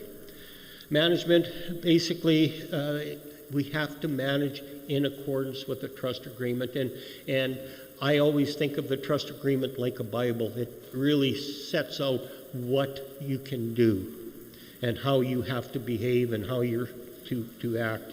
The trust will be administered by trustees, and it's important, and Stephen talked about it, but I'm going to emphasize it. There's an independent selection committee, and it's in the past it's been a chartered professional accountant from Price Waterhouse who assists with the selection of the trustees to make sure that they're qualified, they have the skills and the experience to do the job. There are also several articles, and Stephen talked to them, in the trust agreement that details the duties and responsibilities of the trustees, and they're very onerous responsibilities. And again, Royal Trust will assist in the management. Council also has a role, and Stephen talked about the role of council, and one of the biggest ones is with regards to helping with the investment policy, purchasing of land, and approving the operating budget. And their roles are set out in Article 16. Also, there's on an annual basis, the trustees have to engage the services of an auditor to audit the financial statements, and that becomes part of the annual report. The Legacy Trust Agreement has to select all very good people qualified. That's how it's designed to do that. The trust agreement is designed to ensure the trust is managed effectively and there is transparency and accountability. And it's important to report to the members. Like Stephen said, the annual report is posted on the website. Chief and Council has to report to the members on an annual basis what they use the annual payment for. So we also have to get an audit. Now, one thing I'd like to emphasize is with the annual payment, With the annual payment, chief and council receives it, and they have to spend the money in accordance with their laws and policies. And I want to emphasize the laws and the policy. Your nation went through a process where they applied to the First Nations Management Board and First Nations Financial Authority to be able to go to capital markets to get loans. So these entities want to make sure that the band is well run, that they're transparency and accountable, so they make them develop a financial administration law. So it's very detailed, it's a thick document, very onerous, so Chief and Council has to do that. Also on an annual basis, Chief and Council has to do audited financial statements, but we also have the provisions, because the amount you get from the trust agreement is a small amount compared to the rest of the money the nation gets, so it could get it's hard to find in an audit. So we have a separate schedule that details what the trust chief and council used the money for. And again, the specific claim has worked since 2001. The trustees have done a very good job. Also, with the investing, we kind of made improvements to the prudent investor. And again, I want to emphasize the importance of a prudent investment, or a prudent investor. So that would be somebody who's wise and prudent. In addition to the prudent investments, there's other differences, and Stephen talked about those. I'm not going to go into them in any detail. Like both agreements under specific claim trust and the legacy trust agreement, until the land is converted into reserve status, it's the responsibilities of the trustees to manage it in a business-like fashion, and any lease revenue has to be deposited into the trust account. After reserve status, after it becomes reserve status, it is the First Nations responsibility. And we like that Chief and Council has to approve the annual budget. The trustees prepare a budget and take it to Chief and Council, and Chief and Council approve it. In my past experience with the trustees, they're very frugal with their spending, and I see lots of different trust financial statements, and your trustees manage your trust very frugally. And again, investment, we talked about this, the need for an investment consultant to help with the investment policies, investment managers, and the evaluation, hiring them. And evaluation is very important because you will analyze them. And again, Stephen talked about the $5,142,500, what it's going to be used for, and that's covered in Articles 4 and 5 of the trust agreement. And again, I want to emphasize that the Mistawasis has very strict, onerous financial laws and policies. And very few nations qualify for this funding. Your nation did, so they jumped through lots of hoops to be able to do it. So to me, it says your nation are doing a lot of right things. Future distribution, Stephen talked about that 2,000, and that 2,000 can be adjusted with the agreement with Chief and Council and the trustees. So if inflation is high, they can say, okay, maybe we need to pay more than $2,000. And then Stephen talked about the acres, the number of acres that specific claim has to purchase, and TLE. And the goal is to convert the land purchased into reserve status, and that's Articles 4 and 6 of the trust agreement. Investments, we talked about that already, and that's covered in Articles 4 and 7 of the Legacy Trust Agreement. Annual payment, again, the purpose of the annual payment is to make sure we don't pay any income tax, and I'll talk more about that later. Articles 4 and 9 cover that in the trust agreement. Authorized expenses, again, budget has to be prepared. There's a cap this time of 1.5 unless there's extraordinary circumstances, and that's covered in Articles 4 and 10 of the trust agreement. Financial issues, potential rates of return and risk, and as stated earlier, and I'm going to emphasize this again, the investment consultant plays a very important role because he has to develop an investment policy that sets out the objectives and framework for the investment of the trust property. So it really details what you can invest in. It also sets out performance goals. Usually what they do is set benchmarks. For example, a benchmark is the S&P 500, NASDAQ, Toronto Stock Exchange, the TSX. There's a European one. There's 4 emerging markets. So they put those all together and say, this is our benchmark. This is what we expect you to get. And the investment consultant will hold their feet to the fire. And if they don't do a proper job, if they're not doing a good return, then the trustees will fire them and hire people who will do the job for you.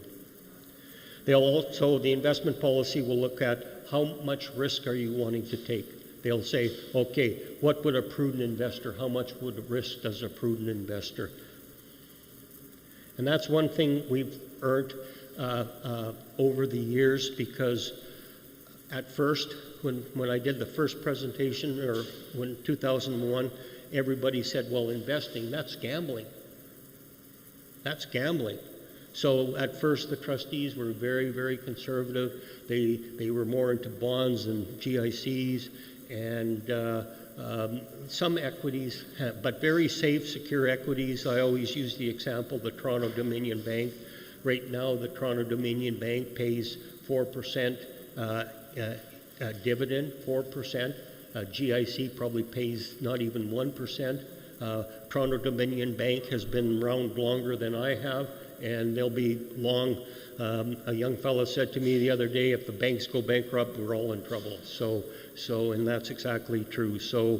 And there's not a lot of risk, but it'll deal with that. It'll deal with things like the quality and quantity of the investments and risk. And it'll set out the quantity and quality of the investments. And you'll want to be diversified. So again, the investment consultant is independent. He is independent, or she, because they cannot sell investments, because if they sell investments, how can they monitor themselves? So every 3 years, the trustees must engage an investment manager to evaluate the performance of the investment manager. And again, so far, George and Bell has been identified.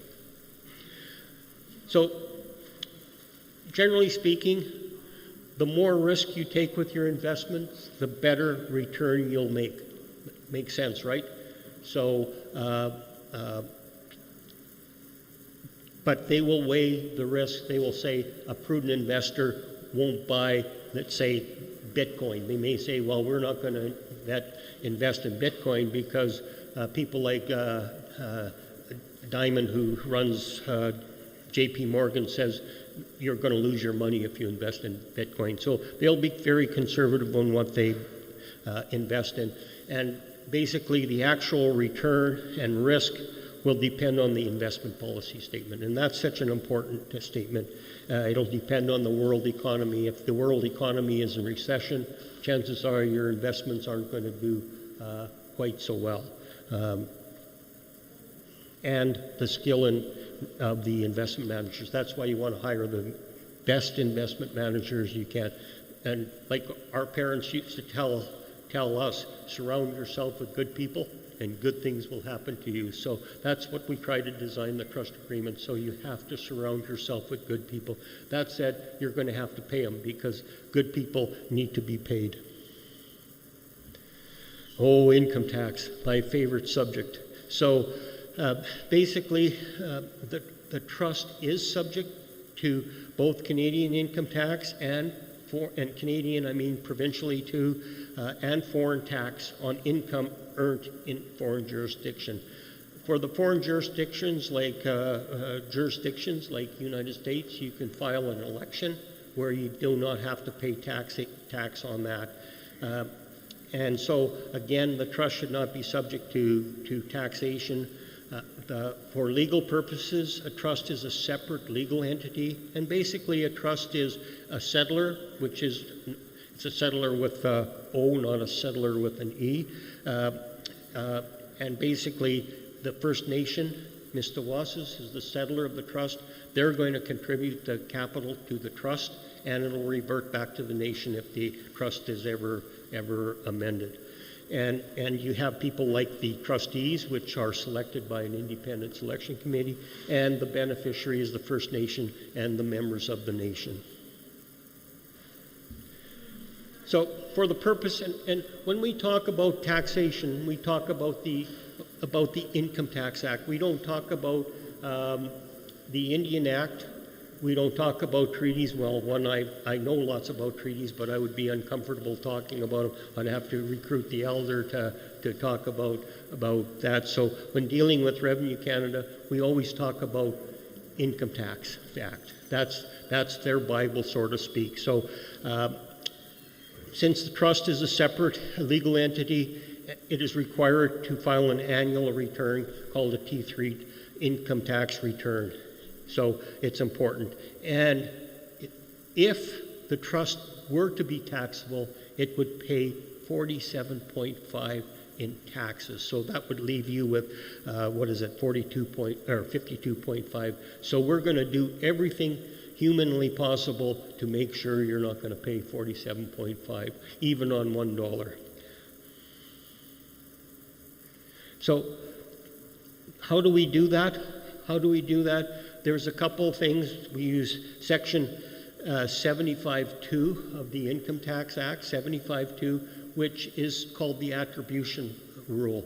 It basically, since the First Nation is the settler of the trust, they contribute to the property, all the income is automatically attributed to the First Nation. And I'll tell you in a bit why the First Nation is not subject to taxation. Because if the income is in their hands, then are they taxable? And they're not, and I'll talk more about that. So 75.2 is important. However, on the original funds, any income earned on that, on the income on the original funds, that is subject to tax. So how do we get around that? We use 104.6 of the income tax. Remember, we said the 2% payment to the nation, or $750,000. That's under 104.6, so that it's not subject to tax. Now, the nation is exempt from tax under 149.1c of the Income Tax Act, which states a public body performing a function of government. In the earlier days, years ago, it talked about a municipality, and so I was reluctant to use that because a lot of the First Nations I work with are opposed to being called a municipality because they feel, and each nation is different, it's not necessarily Mistawasis, but some say, well, we're not a municipality, we're not subordinate to the province, and the province is subordinate to the Canada. So they said, no, we're a nation, so we're not going to be called a municipality. So that's why I like this, a public body performing a function of government. In summary, the Legacy Trust is not subject to Canadian income tax.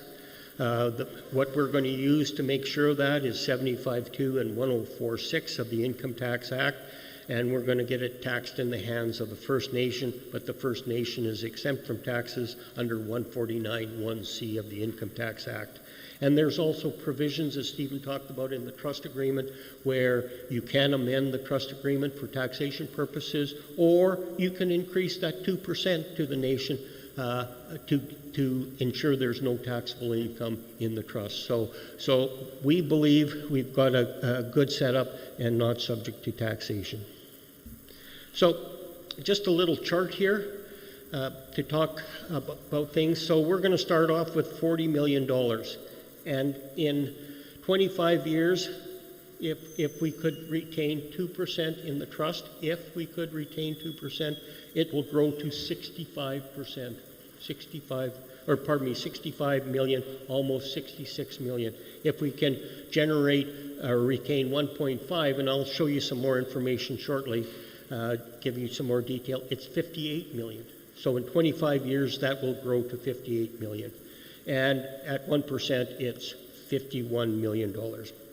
Over 50 years, it will be, at 1.5%, it would be 84 million. So you could see that the future generations, if this all works out, will be very wealthy and have a good life or better life. So how did I come up with those numbers? The original deposit is $40 million. Based on discussions with the investment consultants, they think we can do an average of 7% a year. And again, I don't have a crystal ball. If any of these assumptions are wrong, and the 7% is average, if they only get 5%, well, all my calculations aren't very good. So, but we had to make some assumptions, reasonable assumptions. We said authorized expenses are 1.5%. Payment to the nation is 2%. Yes, I know in the first few years it's 750,000, and once all the land is purchased, it goes up to 4%. But for this calculation, we use 2% because it'll take longer than the period we have here to buy all the land. So we made some assumptions. We're going to spend $1,000 an acre on land, and it's going to grow by 5%. The cost will grow 5% because everything goes up. I remember 30 years ago, land were selling for $50,000 a quarter, and now it's $300,000. So the price of land does go up. So if our assumptions are wrong there, if the price of land goes up 6%, or if the trustee says, oh, here's a beautiful piece of land, we have to buy it, and it's more than they anticipated, then our numbers are out of whack. But we had to do something to present. So here's the chart. What's important to notice is the total investment here is $57 million, but if you add in the current amount, it's $850,000, so you get to the $58 million, like the chart I showed you previously. The column I want to point to you is payment to the nation is over 25 years, is almost $24 million the nation will get. What are they going to do with it? Well, I don't have a crystal ball. All I know is they will have to spend it in accordance with their laws and policies. And those rules are very strict. The chief and council have to be accountable and report to you as members on what they did with that money. If they use it for education, great. Hopefully in the future you have lawyers, and I don't know why you'd want a lawyer, but I'm joking. A lawyer, and you do have lawyers already. Doctors, I'm hoping an accountant someday. So you'll have all these educated people, teachers, social workers. So maybe ACT Dev, maybe you'll plow some money in ACT Dev and you'll make more money. So off of ACT Dev. Inflation, the return to the trust is $18 million. And this is the really cool one. If you look at the funds that's going to be used to purchase $1 million or to purchase land, $30 million. That's what the value of the land that you're going to purchase, $30 million. And I want to emphasize on, and not on this chart, is the First Nation can rent that land out. They can choose to farm it and develop it. So on $30 million, the First Nation is going to get considerable amount of rent. So what are they going to do with that rent? They can buy ACT Dev, they can do education, they can do all sorts of things. All I can say is they would have to report to you as members in their annual audited financial statements the revenue they got and how they spent it. And they have to spend it in accordance with their financial laws and policies. So there's lots of controls.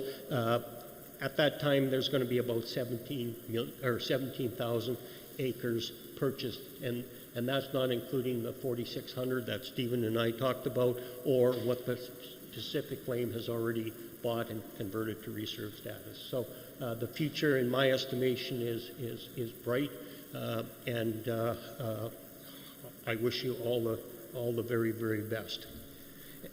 So these are other assumptions we made in doing the calculations.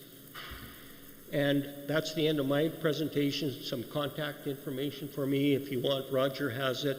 I'm here to answer questions today, tomorrow, I guess basically until the vote.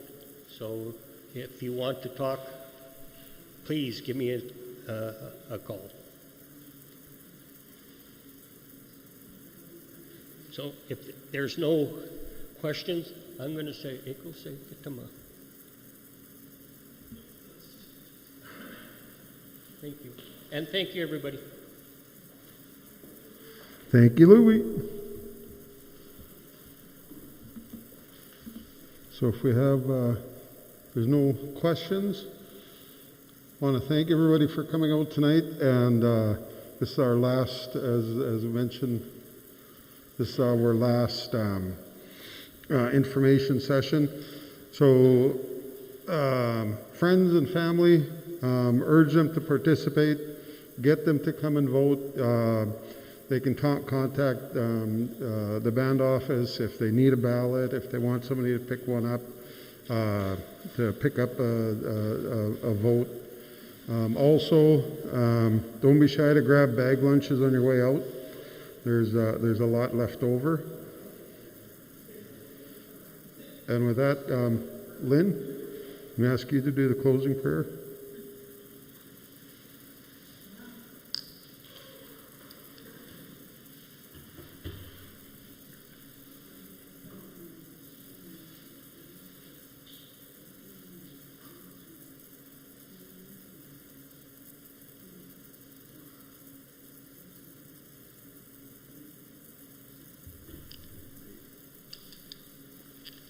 Thank you very much, and have a good evening, everybody.